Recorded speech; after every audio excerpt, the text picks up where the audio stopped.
2D space shooter game, one of the most famous games in the world, created in 1986. That means it's very easy and fun to make.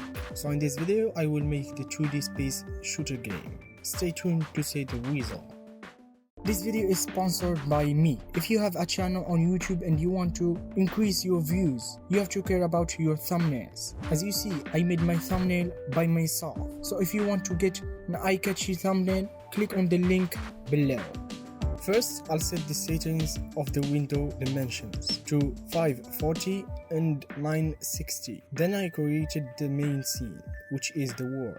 After that, I went to Kenny to download the space shooter assets. Then I dragged them to Godot. So back to the main scene, I added the background and the player scene, which is an area 2D, to check if it collides with something, but that later on. Then I set all the needs for the player, and with some coding, you know what I'm going to say? You don't? What the fuck? Bada bim bada boom. Now the player can move up, down, left and right. That's so cool. Wow.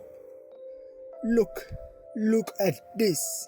The same as for the enemy, but it will just move down, nothing else. But for making the game better, I will make enemies spawner, which I use help to do it from YouTube. There will be 5 locations to spawn the enemy in the delay time, and with some magic of coding, now the enemies can move down from the spawner position, but they don't collide with the player, making the system for the player and the enemies to collide with the player. If the player touches the enemy for the first time, the enemy will die. And if the enemies touch the player 3 times, the player will die.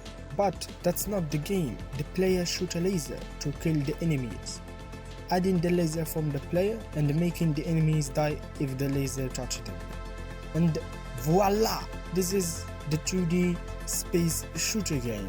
Yeah, it's not that good. Let me think in the comments below about what do you think about it. And yeah, that's it. As always, until then, keep it simple.